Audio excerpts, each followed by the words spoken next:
Alright, so for my impromptu speech topic, I was given the choice between hiking, food allergies, and home decorating, which two of them stood out to me, but one stood out the most because one is I can relate to very well, and that's food allergies. So I'm fortunate enough to have received that topic because it's something that's actually super dear to me. Not necessarily dear, but something that I know a lot of. It's left a huge impact on my family and I, to this day. I'm sure you guys are all familiar with food allergies, but maybe not to the extent that I'm familiar with it. Food allergies have determined what has been in my house to eat and what my family and I have eaten since I was 3 years old. My older brother Diego, who's turning 21 next month, has a severe gluten allergy. And for those of you who don't know what that is, it's celiac disease. Celiac disease is what he has. I didn't really have a device to look up the literal definition of it, but it's basically like a severe allergy to gluten, wheat, and oats. And what I remember from food allergies is my brother in the bathroom all night throwing up nonstop, and like the sound just like kind of haunts me. But like it was just sad, and like he was so desperate, but there was like no way we could help him, and we had no idea what was causing his troubles because no one could really tell us what was going on. And we went to specialist after specialist, and like no one could really pinpoint it, and it was super annoying because they kept like misprescribing him and wouldn't just tell us what's going on.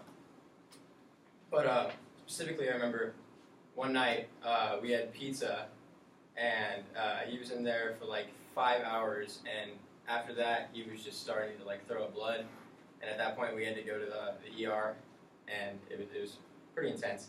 But after 5 years, they eventually prescribed him with, or diagnosed him with celiac disease, and from that point on, it was relieving, knowing that we actually knew what was happening and what caused everything.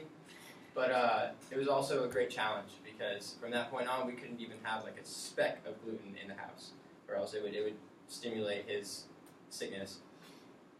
And it was basically, we never bought anything. Nothing was ever in the house, even for the rest of my family who wasn't allergic to gluten. But basically, my mom told everyone that we were allergic to gluten. So it was just a way of life. So we adapted by finding gluten-free recipes. My dad is like an excellent chef when it comes to gluten-free, so it's nice. But yeah, so he made everything from gluten-free bread, gluten-free pastries, cookies, everything he adapted gluten-free. And from that point on, it wasn't really an issue. He'd have occasional breakouts, and he'd occasionally like slip up and get sick, but it got a lot better.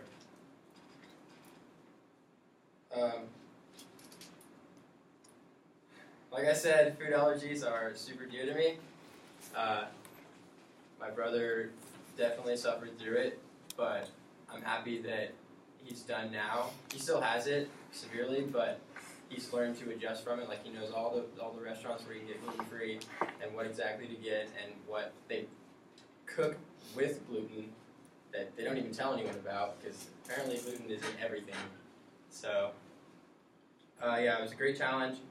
I still sometimes eat gluten-free because it's what I've known for my whole life. So yeah, that's my impromptu.